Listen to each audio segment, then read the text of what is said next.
하나님 말씀은 갈라디아서 1장 1절부터 5절까지입니다. 교독하고 마지막 절은 함께 읽겠습니다. 사람들에게서 난 것도 아니요 사람으로 말미암은 것도 아니요 오직 예수 그리스도와 그를 죽은 자 가운데서 살리신 하나님 아버지로 말미암아 사도된 바울은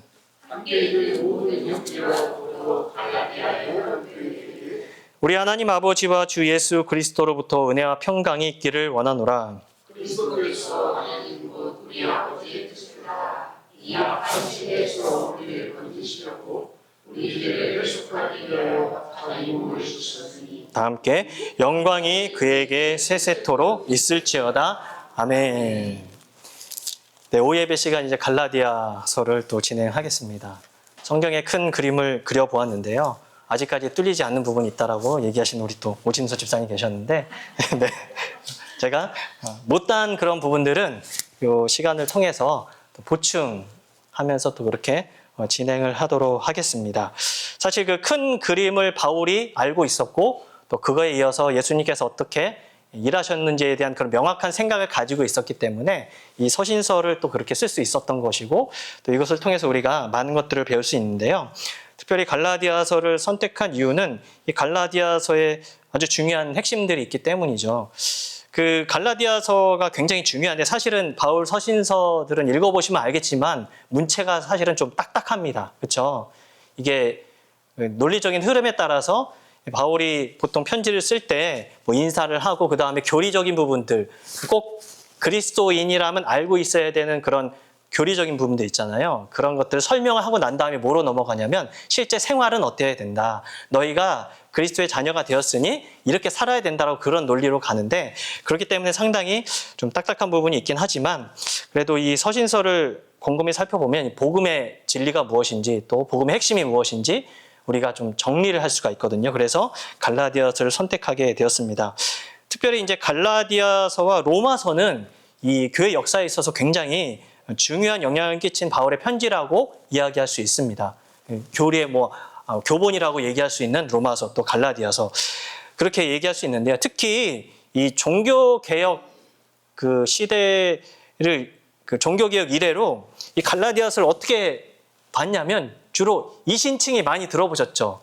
믿음으로 말미암아 의롭게 칭해진다. 그래서 여기 갈라디아서에 보면 율법의 행위가 아니면 믿음으로 의롭게 된다는 말이 계속 나오잖아요. 그래서 이게 중심이다. 그에 꽂혀가지고 그렇게 해석을 하는 또 그런 경우들이 굉장히 많았고 그리고 한 가지 갈라디아서에서는 또 어떤 게 나와 있냐면 자유. 너희가 자유한 사람이 되었으니까 그러니까 자유자로 살아라 이런 것들이 많기 때문에 그래서 율법에서 자유로운 복음 그래서 그리스도인의 자유 이런 것들로 이런 것이 중심이 된다라고 이야기하는 그런 흐름이 많았습니다. 그런데요, 이게 갈라디아서를 우리가 천천히 읽어보면 제가 얘기했잖아요. 성경은 어떻게 봐야 됩니까? 큰 그림을 그려놓고서 이제 그 세부적으로 가야 되는 게 맞거든요. 그래야 어떻게 되는 거죠? 그래야 하나님이 원하시는 그 뜻을 우리가 제대로 파악할 수 있는 건데 갈라디아서의 큰 그림을 그려보면 과연 이신칭의가 그게 큰 그림이냐라고 생각했을 땐 그게 아니라는 거죠. 제가 얘기하고자 하는 바는 그게 중요하지 않다. 그 내용이 없다라고 얘기한 게 아니라 그거는 큰 그림 안에서 뭐가 된다는 거죠? 그러니까 세부적으로 바울이 그 큰 주제가 있고 그것을 왜 그런지에 대해서 설명하기 위해서 이신칭이나 그 율법에서 자유로운 그 복음의 그런 주제가 드러난다는 것이죠. 그래서 저는 이런 개념들도 설명을 해 드리겠지만 더 큰 주제를 어떻게 정해 보았냐면 이 주보에 보시면 뭐라고 나와 있냐면 새로운 교회, 너머의 교회. 그러니까 갈라디아서를 보면 딱 뭘 생각하시면 돼요? 바울이 갈라디아 교인들 향해서 글을 쓸 때 뭘 생각한 거죠?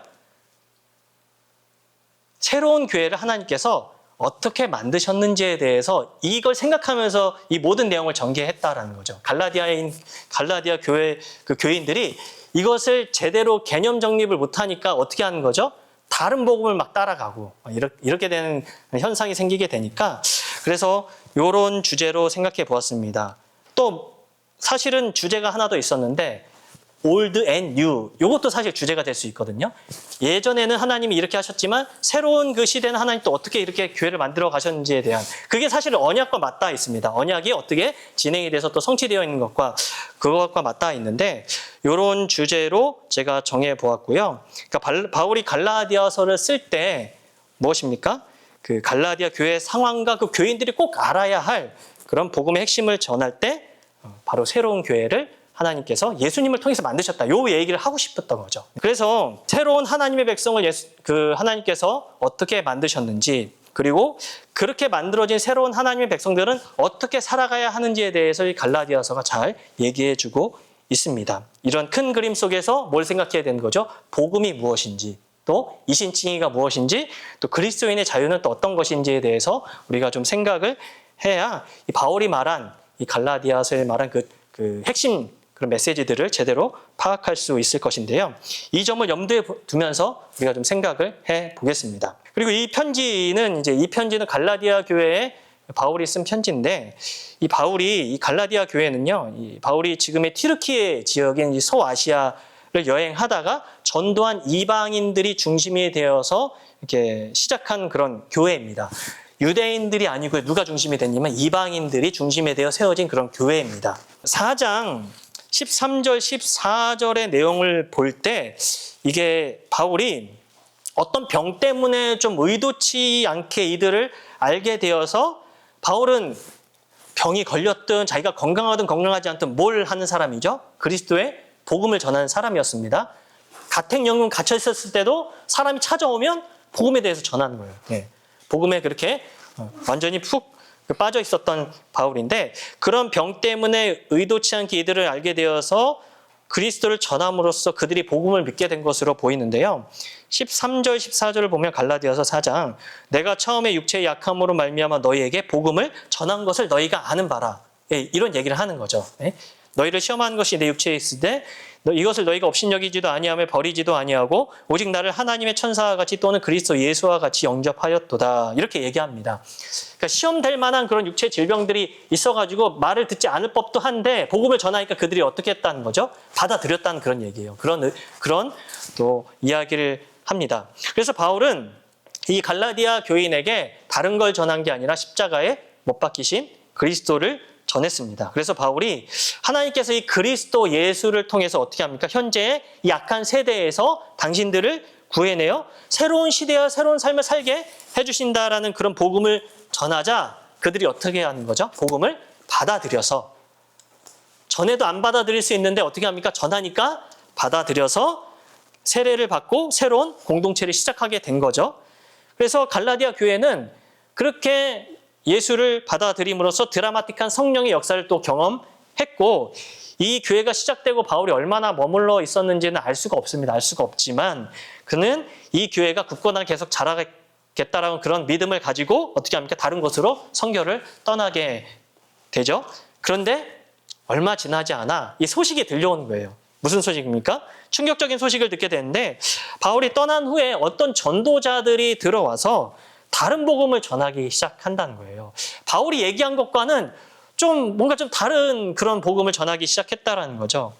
그런데 그 복음을 들은 갈라디아 교인들이 어떻게 합니까? 바울이 처음 전했던 그 복음이 아닌 그 어떤 전도자들이 들어와서 전한 그 복음의 메시지를 듣고 어떻게 하는 거예요? 거기에 설득돼가지고 그걸 따라가고 있다는 소식을 접한 것이죠. 그리고 그 사람들이 하는 얘기가 여러분 그 사람들이 한 얘기가 나름 설득력이 있었기 때문에 따라간 거거든요. 뭐 그런 이야기는 제가 이제 추후에 계속해서 진행을 하겠습니다. 근데 이 다른 복음을 가르친 전도자들이 그런 이야기를 했을 뿐 아니라 또 어떤 이야기를 하냐면 바울의 과거 이야기를 들춰내면서 바울이 신뢰할 만한 사도인지에 대해서 의심을 불러일으킨 것 같아요. 알다시피 여러분 사도는 어떤 사람들이죠? 예수님을 직접 바로 옆에서 따라다니는 사람들을 예수님이 그 사람들이 사도로 그렇게 생각을 했잖아요. 베드로, 요한 이런 사람도 있지 않습니까? 근데 바울은 예수님을 곁에서 따라다녔습니까? 안 다녔잖아요. 안 다녔는데 그러니까 바울은 다니지도 않았고 전에 어떻게 하던 사람입니까? 예수님이 그렇게 십자가에 죽으셨음에도 불구하고 어떻게 되는 거죠? 그러니까 부활하셨는데도 한동안 바울이 믿지 못했던 것 같거든요. 그러니까 그렇기 때문에 예수를 믿는 그 나사렛 땅 사람들을 어떻게 하려고 그랬습니까? 잡아가지고 죽이려고 하지 않았습니까? 그런데 어떻게 그가 사도라고 말할 수 있느냐? 그렇게 다른 복음을 전하는 전도자들이 그렇게 얘기를 했던 것 같아요. 그러니까 이 사람은 사도가 아니다.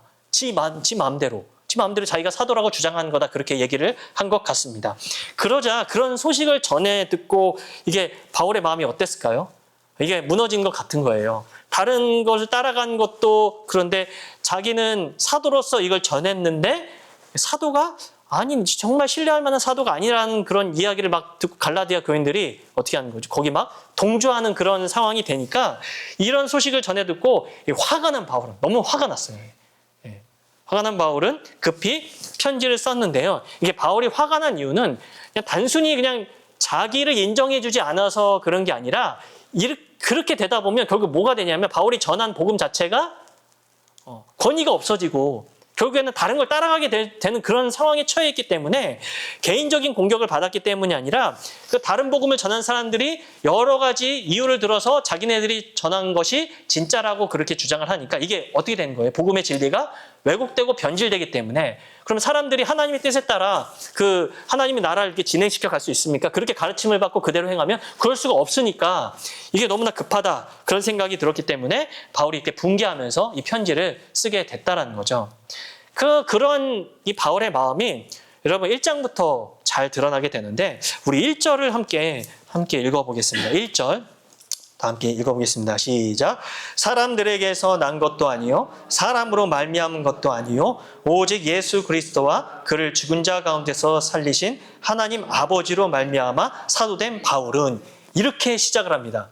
바울의 편지가 보통 이렇게 시작을 안 해요. 갈라디아서는 바로 이거부터 그냥 시작을 합니다. 빡! 너무나 이제 화가 나고 이게 너무나 긴급한 상황임을 알 수가 있죠. 그래서 1절부터 바울은 뭘 이야기하고 싶은 거냐면 그러니까 바울 자신이 전한 복음 자체가 사실은 권위가 있고 이게 자기가 이제 왜 이게 진짜인지를 설명하기 위해서 뭐부터 적어 놓았냐면 자신의 사도권부터 이제 주장하고 있는 거예요.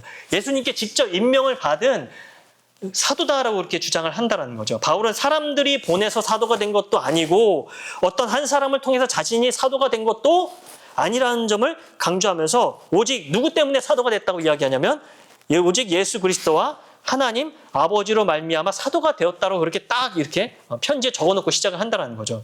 여러분 이게 왜 중요하냐면 사도는 어떤 사람입니까? 보냄을 받은 자라는 그런 뜻입니다. 그러니까 보냄을 받은 자는 어떤 임무가 있는 거죠? 어떤 임무가 있냐면 보냄을 받을 때 전해야 하는 메시지를 위임받는 그런 임무가 있습니다. 그러니까 지금 목사들도 말씀을 전할 때 하나님께서 요 사명을 감당하라고 보내주셨으니까 뭐만 얘기해야 정상인 거예요? 하나님의 말씀을 제대로 해석을 해서 제대로 적용해서 성도분들께 전해야 그게 목사 임무를 아주 잘 감당하는 거예요. 자기가 하고 싶은 얘기를 성경의 말씀을 빌어서 하면 됩니까? 안 됩니까? 안 되는 거예요. 그래서 사실은 강해 설교가 제일 좋긴 합니다. 왜냐하면 순서대로 가니까. 순서대로 가니까. 자기가 하고 싶은 거 막 해가지고. 근데 이게 그게 안 되는 거거든요. 사실은. 하나님 말씀을 깊이 묵상하고 하나님께서 원하시는 그 뜻을 제대로 해석해서 전하는 거. 이게 사도는요. 하나님께 받은 메시지를 그대로 전하는 자. 그렇죠. 그래서 따라서 바울은요. 어떤 사람들이 자신을 보낸 것이 아니라 누가 보내신 거죠? 예수와 하나님 아버지가 보내셨고 예수와 하나님 아버지의 메시지를 받아서 사도가 되었기 때문에 자신은 누구의 메시지를 전한다는 거죠? 정말 진짜인 그 복음의 메시지를 전하고 있다는 사실을 요걸 통해서 알 수가 있다는 거죠. 그러니까 바울은 사람에게서 그 전해받은 메시지가 아니라 예수 그리스도의 직접 받은 복음을 선포한 사도라는 점을 여기서 강조하고 있습니다. 진짜라는 거죠. 자기가 가짜가 아니고 이게 진짜다. 결국 바울이 전한 복음은 사도로서 전한 이 진짜 복음이고 복음의 성격이 어떠한지를 여기서 잘 보여주고 있는데요. 여러분 바울이 말한 복음의 그 특징 한 가지는 여기서 봤을 때 무엇이냐면 우선 복음은요 사람이 만든 것이 아니라는 거죠. 사람에게서 나온 것이 아니라는 것입니다. 그러니까 복음은 하나님이 계획하셨고 하나님이 진행하시고 하나님이 완성하시는 거라는 거죠. 여러분 바울이 자신의 사도권을 주장하면서 1절과 4절의 내용을 보면 그 주도권이 다 어디에 있다라고 얘기를 하냐면 모두 하나님 아버지와 예수 그리스도에게 있다는 것을 우리가 1절, 4절을 통해서 보게 된다는 거죠. 사도권도 누구에게서 받았다고 얘기하죠? 예수님과 하나님 아버지. 그리고 또 뭡니까? 그리스도께서 뭘 하셨죠? 하나님 곧 우리 아버지의 뜻을 따라 이 악한 세대에서 우리를 건지시려고 우리를 대속하기 위하여 자기 몸을 주셨으니, 그러니까 하나님에게 예수 그리스도와 하나님 아버지의 뜻, 요거에 이제 다 초점이 맞춰져 있다는 거죠. 그래서 여러분, 이게 복음은 하나님으로부터 왔고 하나님이 끝까지 하신 거라는 거죠. 우리를 구출하시기 위해 하나님 아버지께서 예수 그리스도를 보내셨습니다. 그래서 복음은 철저하게 하나님의 은혜라고 밖에 할 수 없는데요. 이게 왜 그럴 수밖에 없냐면, 그럴 수밖에 없는 것이 우리의 상태 때문입니다. 상태. 태어날 때부터 우리는 뭘 갖고 태어납니까? 죄를 가지고 태어납니다. 성경이 그렇게 선언하고, 태어날 때부터 모든 태어나는 인류는 막 다 죄 아래에 있기 때문에 다 구출받지 못하면 어느 상태에 있는 거죠? 하나님의 진노를 받을 수밖에 없는 그런 상태로 태어난다라고 그렇게 얘기합니다. 그래서 이 태어날 때부터 죄를 갖고 태어나는 우리는 스스로 구출할 힘이 전혀 없다라는 거죠. 죄 있는 사람이 어떻게 죄에서 그걸 끄집어낼 수 있습니까? 그래서 건져냄이 필요한데, 그것을 하나님이 보내신 예수 그리스도께서 하시는 것이라는 거죠. 그래서 복음은 하나님이 만드시고 또 준비하신 기쁜 소식일 수밖에 없습니다. 그런데요, 이 복음은 사실 하나님으로부터 시작되고 하나님이 그렇게 하시는 건데, 이 복음을 들으면서도 별로 기쁘지 않을 수가 있습니다. 복음은 기쁜 소식이잖아요. 하나님이 그리스도를 보내셔서 우리를 구출하신다는 그 소식이 너무나 기쁜 소식인데, 이게 듣는 사람이 기쁘지 않을 수도 있다라는 거죠. 왜 그러냐면, 듣는 사람이 자기 자신이 어떤 상태에 있는지를 모르면 그 복음의 소식은 전혀 기쁠 수가 없다라는 거죠. 여러분, 죄 때문에 우리가 죽을 수밖에 없다는 사실을 모르면요, 복음은 기쁜 소식이 될 수가 없습니다. 진짜 그래요. 여러분 생각해 보시면, 자신이 치료 불가능한 중병에 걸려 있다는 사실을, 어떤 사람 중병이 걸려 있는데 그 사람이 그 사실을 몰라요. 그러면 그 병을 없애는 치료약이 개발되었다는 소식을 들어도 그 소식이 기쁜 소식입니까? 아니면 그냥 뉴스로만 들려요? 뉴스로만 들리는 거죠. 자기하고는 상관없다고 생각하니까. 그러니까 이게 마찬가지예요. 하나님의 이 복음이 진정으로 기쁜 소식으로 들리는 사람은요, 자신의 상태를 진심으로 깨닫고 그 은혜를 경험한 사람만이 이게 기쁠 수 있다는 거죠. 사실은. 그래서 교회를요, 정기적으로 추석하는 거 중요합니까? 중요하지 않습니까? 너무나 중요합니다. 진짜 중요합니다. 왜냐하면 이 하나님 나라의 비밀을 예수님께서 비유를 통해서 말씀해 주셨을 때, 하나님 나라를 발견하는 방식이 두 가지가 있다고 말씀하셨거든요. 그거는 어떤 사람은 열심히 찾아서 하나님 나라를 발견해요. 근데 어떤 사람은 우연히 발견하게 됩니다. 그게 이게 그 비유에 나와 있거든요. 그러니까 교회에 아무 생각 없이 출석했다가 예수님을 발견한 사람들이 있습니까? 없습니까? 있어요, 실제로. 그런데 실제로 또 어떤 사람들도 있냐면, 자기가 살다 보니까 이게 인생이 너무 꼬이고 너무 힘드니까 절대자를 한번 찾아봐야 되겠다라고 생각해서 여기저기 돌아다니다가, 그래도 여기가 하나님 있다 그러니까 와서 그렇게 자꾸 찾다가 찾는 사람도 있을까요? 없을까요? 있습니다. 그러니까 하나님 나라의 발견 방식이 다르거든요, 사실은. 그래서 교회에 정말 모르는 사람을 여기다 데려다 놓는 것도 너무 중요합니다. 하나님 또 그렇게 일하시기도 하니까. 저는 그래서 말을 안 해도 그냥 교회 데리고 오는 것 자체가 그게 하나님 나라를 확장하는데 큰 일이 될 수 있다고 생각하는 사람이에요. 예수님께서 그렇게 말씀하셨기 때문에. 어떤 사람들은 그게 무슨 의미냐라고 얘기하거든요. 그게 뭔 전도 방식이냐? 아니에요. 말씀을 통해서 하나님 일하실 수 있거든요. 그렇게 발견될 수 있거든요. 진짜 그래요. 그렇기 때문에 저는 그걸 지지하는데, 그래서 교회를 정기적으로 출석하는 것이 매우 중요하지만, 그보다 더 중요한 것은 무엇입니까? 교회 와서 예배를 드리면서 자기 자신의 상태를 하나님 앞에서 진심으로 깨닫는 은혜가 사실은 필요합니다. 이게 정말 필요한 거예요. 그게 없다면 복음이 기쁜 소식이 되지 않고 언젠가는 어떻게 되는 거죠? 교회를 떠나게 되는 거죠. 너무나 안타까운 그런 지체들이 우리 장로님, 권사님 자녀들도 있고, 교회 나라고 그래도 나오지 않고. 그러니까 교회 출석하면서 뭐가 없는 거예요? 자기 자신의 상태를 하나님 앞에서 진심으로 깨닫는 그 은혜 자체가, 교회만 출석했지 그걸 사실 그게 없었던 거죠. 그게 너무 안타까운 거죠. 그래서 여러분 뭐가 중요합니까? 회심. 회심이 정말 중요하고요. 교회 나와 추석하는 거 너무 중요하지만 그보다 더 중요한 것은 말씀을 듣고 자신의 상태를 깨달아서 하나님께로 돌이키는 회심이 너무나 중요하다라는 거죠. 그리고 우리 아이들과 또 하나님을 떠나 있는 주변이들 향해 또 우리가 기도할 때 그래서 뭐가 중요하냐면 가장 중요한 기도가 이거죠.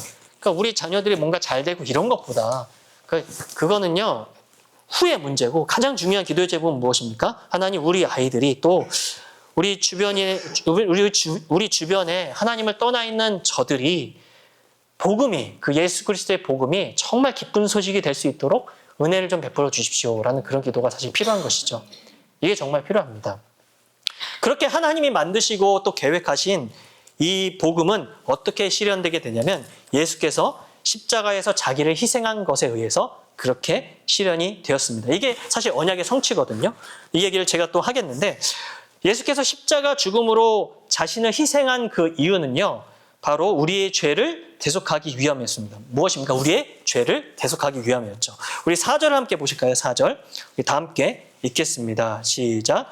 그리스도께서 하나님 곧 우리 아버지의 뜻을 따라 이 악한 세대에서 우리를 건지시려고 우리 죄를 대속하기 위하여 자기 몸을 주셨으니 이렇게 말씀하십니다. 그러니까 여기서 대속은 자기 자신을 드림으로 값을 대신 치렀다라는 그런 의미인데요.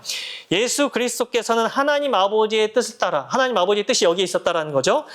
우리의 죄를 대속하기 위해서 자기 몸을 주셨습니다. 그러니까 이게 복음인데 여기서 이제 복음의 특징이 한 가지 더 나오는 거예요. 이게 자 복음의 특징 한 가지는 무엇이었냐면 하나님이 주도하시고 하나님이 시작하시고 그렇게 완성하신 게 복음이라고 말씀드렸는데 하나님께 주도권이 있다고 얘기했는데 여기서 나타나는 그리스도께서 하나님 아버지의 뜻을 따라 우리의 죄를 대속하기 위해 자기 몸을 주신 것을 보면은 이게 복음인데 여기서 나타나는 복음의 특징은 무엇이냐면요. 복음은 주권이 바뀌는 것을 의미합니다. 진짜 복음을 받아들인 사람은 주권이 바뀌게 된다는 거예요. 다시 말하면 무슨 뜻입니까? 주인이 바뀌게 된다는 거죠. 여러분, 죄가 무엇입니까? 지금 예수님께서 대속하신 이유가 뭐예요? 죄로부터 건지시기 위해 대속을 하셨잖아요. 십자가 죽음을 당하셨는데 여러분 죄가 무엇일까요? 다양하게 우리가 정의를 할 수가 있겠지만 죄는요. 사실 죄는 하나님과 분리된 상태를 표현합니다. 그렇죠? 죄가 있으면 하나님과 분리된 상태잖아요. 하나님의 임재가 없는 상태, 하나님과 임마누엘이 없는 그런 상태, 하나님의 샬롬이 없는 상태, 다시 말해 하나님의 다스림과 교제가 없는 상태가 되어서 그런 상태가 되어 있으면 하나님께 속하지 않으면 여러분 성경에서는 어떻게 얘기하냐면 사람이 하나님께 속하지 않으면 다른 곳에 속해 있다라고 성경은 이야기하거든요. 다른 주권에 속하게 된 상태, 바로 그게 이제 죄된 상태죠.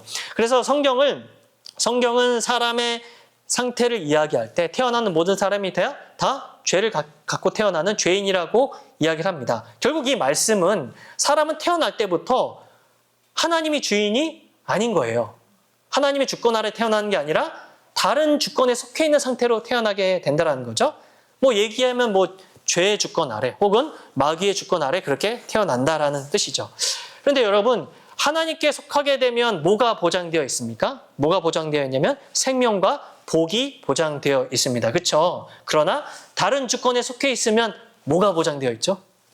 사망과 죽음. 그게 보장되어 있는 거예요. 네. 즉 예수 그리스도께서는 죄와 마귀의 주권에 속해 있어서 사망과 죽음 가운데 있는 우리를 어떻게 하시기 위해서요? 하나님께 속한 자로 만들기 위해서. 하나님의 주권자로 그렇게 속해 있는 자로 만들기 위해서 또 그래서 생명과 복을 얻게 하시기 위해 우리를 대신에 자기 몸을 주셨다라는 거죠. 이게 이제 목적이 있다라는 것입니다. 이는 마치 이미 한번 말씀드렸는데 구약에서 출애굽시키려는 그 하나님의 뜻과 동일하다고 그렇게 볼 수가 있는데요. 출애굽기 4장 22절 23절에서 하나님께서 모세에게 이렇게 말씀하시죠.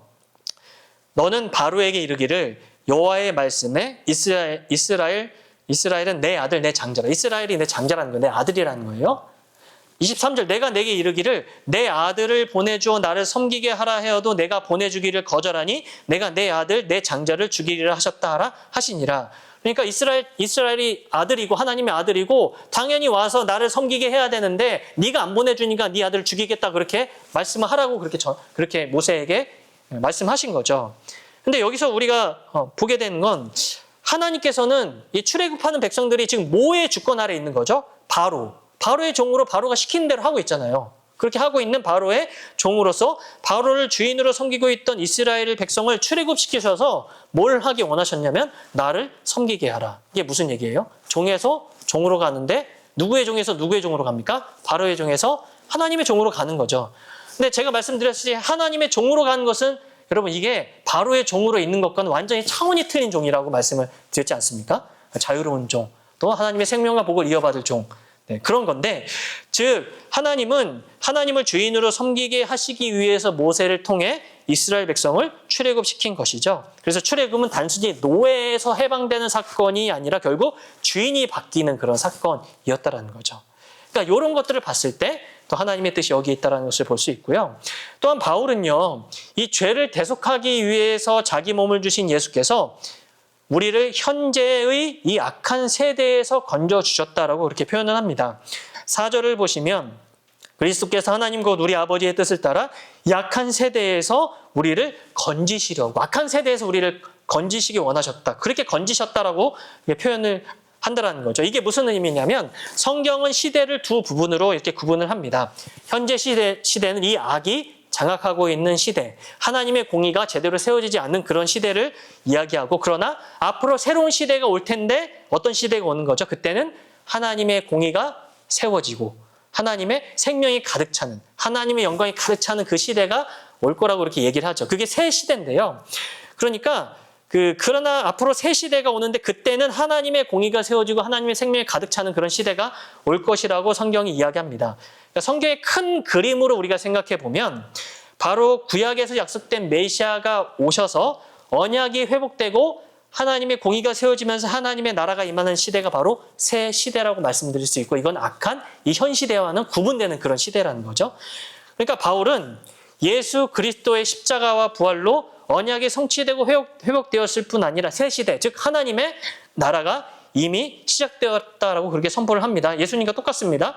즉 하나님의 나라가 이게 시작되었다고 선포하는데 아직 현 시대가 끝난 것은 아니라서 우리는 지금 어떤 시대에 살고 있냐면 이 현 시대와 새 시대가 겹치는 이 시간대에 살고 있는 거예요. 겹치는 시간대. 그래서 많이 들어보셨죠? 이미 하나님의 나라가 우리에게 임했지만 아직 완성되지 않은 하나님의 나라 거기 사이에 살고 있다라고 말씀을 드렸는데, 이 신약 성경이 말하는 그런 시대의 구분인데요. 바울은요, 예수의 희생으로 말미암아 우리가 이 악한 현 시대에서 이미 구출을 받아서 어디로 옮겨진 사람이라고 얘기하는 거죠? 새 시대를 살고 있는 사람이라고 그렇게 이야기를 한다라는 거죠. 하나님 나라를 살아가는 사람이 되었다라고 그렇게 선포합니다. 그래서 우리는 어떤 사람입니까?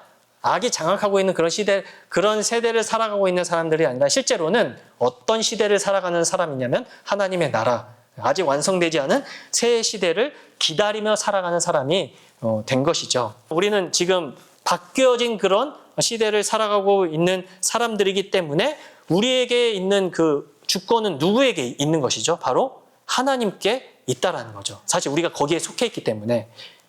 그러니까 악한 세대에서 주인 노릇하는 죄와 또 마귀의 지배가 아닌 하나님께 주권이 있다라는 거죠. 여러분, 죄와 마귀의 지배 아래 살아가는 이 세상 사람들은요, 다 누구를 주인으로 모시고 살아가냐면 첫 번째는 이제 자기를 최고로 여기고요. 자기가 하나님이 되어서 살아갑니다. 이게 사실 죄의 본질이잖아요. 내가 하나님이 되고자 하는 것. 자기 마음대로 살아갑니다. 자기 마음대로 살면 자기 소견에 오른 대로 하나님의 인지함 없이 예수를 믿지 않고 자기 마음대로 살아가면 성경에서 뭐라 그럽니까? 하나님의 진노를 매일매일 쌓아간다라고 바울이 얘기해요.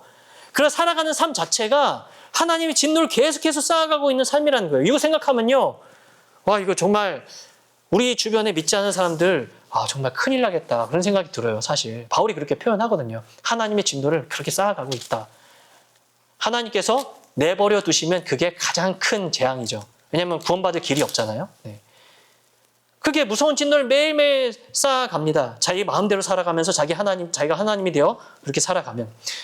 뿐만 아니라 죄가 장악하고 있는 이 세상의 시스템은 다른 사람들과의 경쟁에서 이겨야 대접받는 그런 시스템이죠. 그래서 그 경쟁에서 이기지 못하면 뒤떨어지고 불행하니까 경쟁에서 이겨서 더 많이 가져야 자기네들이 행복하니까 오전에 목사님 말씀하셨잖아요. 그걸 더 많이 소유해야 자기가 행복해지니까 거기에서 떨어지면 불행해진다고 생각하고 이렇게 평생 이기려고 무한 경쟁의 노예로 살아가게 됩니다. 그러나 복음을 통해서 하나님이 우리의 주인이 되시면, 주인이 바뀌어버리면 어떻게 우리가 살게 되는 거죠? 내 마음대로, 내 멋대로가 아닌 하나님과 교제하면서 그 하나님이 주시는 은혜를 누리면서 어떻게 합니까? 하나님의 선하시고 기뻐하시고 온전하신 뜻이 무엇인지 분별하면서 이 세상을 살아가게 된다는 거죠. 네. 그러니까 이 세상이 가치 있다고 여기는 그런 생각의 노예에서 벗어나게 되고요. 그런 시스템의 노예로 살아간 게 아니라 하나님의 자녀로서 어떻게 살아갑니까? 영원한 생명을 가지고. 여러분 예수를 믿으시죠? 이미 영원한 생명이 우리에게 보장되어 있는 거예요. 하나님과 함께 우리는요 영원히 살아가게 됩니다. 정말 네, 그렇죠. 그 영원한 생명을 가지고 그뿐만 아니라 아버지 되신 하나님의 끊임없는 돌보심과 또 그 사랑 안에서 우리의 환경과 관계없이 하나님의 끊임없는 돌보심과 사랑 안에서 자유롭게 죄로부터 해방되어 자유롭게 살아가는 사람이 된다는 것이죠. 그래서 여기 서 있는 저나 우리 성도들 모두 복음을 통해 뭐가 바뀐 사람들입니까? 주권이 바뀌어진 하나님의 자녀들입니다. 믿으시죠? 예. 그러니까 이 자리에 앉아서 예배드리고 또 하나님의 뜻을 찾는 거 아니겠습니까? 제가 그 6월에 무려 9일이나 일이 없어서 놀았습니다. 예. 이미 9일이 됐습니다. 앞으로 놀 날이 더 남았습니다. 놀 날이 더 남았는데 주일은 제가 일을 안 하거든요. 주일은 한 4주 되니까 13일. 예, 좀만 더 놀면 한 14일 될 건데 내일도 노니까 14일 되겠네요. 한 달에 절반은 놀게 되는 건데 예. 이게요 제가 그런 일이 사실은 이렇게까지 많이 놀아본 건 이제 작년 추석 때 정말 일이 없어서 많이 놀았는데 그때 한번 겪으니까 일 없으면 이러다 큰일 날 수도 있겠다는 생각이 들더라고요. 이거 우리 집이 살 수 있으려나. 네. 근데 이렇게 놀다 보니까 이게 별의별 생각이 다 들더라고요. 예. 이러면 안 되는데 일이 들어와야 되는데 분명히 일이 없다가도 이게 들어왔었는데 왜 자꾸 안 들어오지라는 그런 생각을 제가 했었는데 그러면서 또 어떤 생각이 드냐면 제가 그래도 이 사업자 중에서는 일이 있는 편이라서 우리 사업자분들 많이 불러요 일당으로. 근데 자기네도 어려울 때 다 불러줘서 그렇게 했는데 내가 어려울 때는 한 명도 안 불러주는 거예요. 일이 없으니까 하루라도 일을 해야 이게 될 것 같은데 가정 경제가 굴러갈 텐데 너무 이제 좀 서운한 마음이 조금씩 드는 거예요. 인간적인 마음에서 좀 서운한 마음도 그렇게 들기도 했습니다.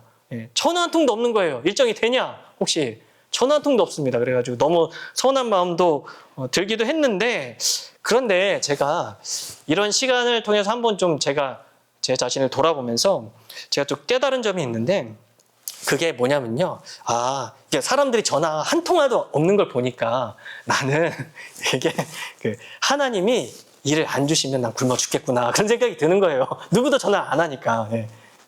이게 사람이 날 먹여 살리는 게 아니라 결국에는 하나님이 나에게 일 주시고 나를 먹여 살리는구나 그런 생각을 좀 하게 되더라고요. 예. 그런 생각이 들게 되었고 한 가지는 제가 이 갈라디아서를 해야 되잖아요. 근데 제가 이 갈라디아서를 심도 있게 연구를 할 시간이 사실은 별로 없었어요. 일을 계속 하다 보니까. 근데 그동안 쉬는 기간에 제가 좀 갈라디아서 제가 정리한 것들, 언약에 대한 것들, 그리고 다른 분들은 또 어떻게 해석을 하는지에 대해서 제가 좀 책을 좀 보는 시간을 좀 가졌습니다. 제가 그래가지고 좀 도움이 됐는데, 또 이런 시간으로 좀 주시는구나라는 생각도 들고, 또 쉬는 시간을 통해서 제가 계속 일을 하다 보니까 허리도 계속 아팠거든요, 사실은. 허리도 많이 아팠고 그랬는데, 좀 이제 몸도 회복하고, 또 가정도 제가 계속 일을 나가보니까 좀 아무래도 좀 제 아내에게 신경을 좀 덜 쓰게 되는 부분들이 있었기 때문에 더 이제 가정을 좀 돌봐야 되지 않나라는 그런 또 시간을 주신 것 같다라는 생각을 하면서 이게 다른 이들은요 일이 없으면 어떻게 생각하죠? 일이 없으면 큰일 난다. 나 어떻게 먹고 사냐 하지만 저는 생각이 다르잖아요. 왜요? 하나님이 나의 삶의 주인이시니까 약속하셨잖아요. 너희는 먼저 그의 나라와 그의 일을 구하면서 살아가면 이 모든 것은 내 손아귀에 있다라고 말씀하셨기 때문에 저는 믿는 백이 있잖아요. 예. 없다가도 여러분 이스라엘 백성들이 만나면 먹다가 하나님께서 고기 보내주신다니까 어떻게 합니까? 아니 하늘에서 창을 열든 우리가 얼마나 먹을 수 있겠느냐 하니까 하나님이 그래 니네들 한번 맛 좀 봐라가지고 엄청 보내주시잖아요. 그러니까 하나님이 없다가도 생기게 하시려면 얼마든지 많이 생기게 하실 수 있는 분이잖아요. 예. 그러니까 그런 생각을 하면서 하나님이 주인이시란 그 생각들을 하면서 하나님이 나의 삶의 주인이 되신 게 정말 참 다행이다. 참 다행이다. 그리고 참 행복한 것이구나라는 그런 생각을 제가 한 번 더 해보게 되었습니다. 그래서 이번 주에는 일이 좀 많이 있습니다. 물론 7월 달에는 일이 별로 없습니다. 그러나 제가 일 때문에 걱정하는 사업자들처럼 걱정은 하지 않습니다. 왜냐 하나님이 나의 주인이시기 때문에 그렇죠. 또 우리 성도분들도 다 똑같은 원리로 돌보시잖아요. 그렇게 하실 것이기 때문에 제가 그런 생각들을 해보게 되었습니다. 이게 주인이 바뀐다는 것은 참 그래서 좋다라는 거죠. 사실은 하나님 말씀대로 하시고 그 말씀대로 일하시는 거 보여주시잖아요. 우리가 하나님 안에 있다고 하면 참 좋구나라는 그런 생각을 하게 됐습니다. 여러분 복음은요 구제불능인 우리를 하나님께서 구출하신 구출 작전입니다. 하나님이 우리를 구출하신 이유가 무엇입니까? 죄의 주권과 마귀의 주권에 속해 있어서 하나님이 주시기 원하는 사람에게 뭘 주시기 원하시냐면 기쁨을 주시기 원하시고요. 또 평안과 또 하나님과 교제하는 그 기쁨이 무엇인지 그 소망이 무엇인지를 주시기 원하는데 그걸 누리지 못한 채 우울과 절망과 불안 가운데 사는 우리를 이 현재 이 악한 세대에서 구출해내어서 하나님의 정의와 생명을 누리게 하시기 위해서 하나님이 우리를 구출하셨다는 거죠. 그 복음을 통해서. 더 나아가 또 목적이 무엇입니까? 우리가 단순히 그것만 누리는 게 아니라 우리가 그것을 누리고 있다면 그것을 바로 다른 이들에게 전하게 하기 위해서 우리를 구출해 주셨다는 것이죠. 그래서 하나님 아버지의 뜻에 따라 시작된 이 기쁜 소식 복음을요. 다시 한번 묵상해 보면서 이 갈라디아서를 통해 묵상하면서 이 무릎 앞에 우리가 정직하게 우리 자신을 살펴보았으면 좋겠는데요. 요즘 우리의 모습은 어떻습니까? 어떠세요? 우리의 죄를 대속하기 위해 자기 몸을 주신 그 그리스도의 십자가를 생각하면 감사와 기쁨의 고백이 진심으로 터져 나오십니까? 요즘 나오세요? 더 나아가 우리의 삶의 모든 결정과 행동이 하나님 중심으로 맞추어져 있는지 우리가 좀 질문해 보았으면 좋겠습니다. 그리고 마지막으로 하나님의 생명이 담긴 이 복음을 행동으로 또 말로 전하면서 살고 있는지 우리가 고민해 보았으면 좋겠습니다. 혹시라도 그렇게 살아야 하지만 그렇게 살고 있지 못하고 있다면 회개하면서 다시금 그 회복을 구하셨으면 좋겠습니다. 그러니까 이 복음을 생각하면 기쁨과 감사가 나오고 하나님이 우리의 주인이 되시기에 뭐가 있는 거죠? 어려워도 소망이 있고 불안 가운데서도 뭐가 있습니까? 평안이 있고 그렇죠? 그리고 그것이 얼마나 큰 행복인지 우리가 그것을 누리고 말과 행동으로 전하는 우리의 삶이 되었으면 좋겠습니다. 이러한 복음의 회복이 우리 모두 가운데 넘쳐서 평생토록 하나님이 기뻐하시는 삶, 또 행복한 삶을 살아가는 모든 성도들이 되시기를 주님의 이름으로 축원드립니다. 기도하시겠습니다. 하나님, 오늘 사도 바울이 또 갈라디아 교인들을 향해서 다급한 마음으로 읽은 갈라디아서 함께 생각해 보았습니다. 하나님 복음의 그 성격이 바로 하나님께 있음을 또 이 복음을 받아들인 사람은 바로 그 주인이 바뀜을 우리가 살펴보았는데 이 복음을 통해 우리가 하나님이 시작하신 이 복음을 받아들여 하나님이 하셨기에 우리가 받아들일 수 있었고 그런 말미암아 하나님이 우리의 주인이 되신다는 것이 얼마나 행복한 것인지 다시 한번 생각해 보았습니다. 하나님 우리 가운데 기쁨과 감사가 없다면 다시 한번 회복시켜 주시고 우리를 얼마나 사랑하시는지 다시금 알려주셔서 그리스도의 십자가의 그 보혈이 얼마나 고귀한 그 피이고 또 그것으로 말미암아 우리가 하나님의 자녀가 되었고 주인이 바뀌었다는 그 사실이 얼마나 기쁘고 감사한 사실인지 다시 한번 우리 삶의 그 회복을 허락하여 주시기를 간절히 소망합니다. 이 믿음 가지고 이 회복된 마음을 가지고 하나님 나라를 증거하며 살아갈 수 있도록 우리 성도들 축복하여 주시옵소서. 감사드리며 우리를 구원하신 우리 주 예수 그리스도의 이름으로 간절히 기도드립니다.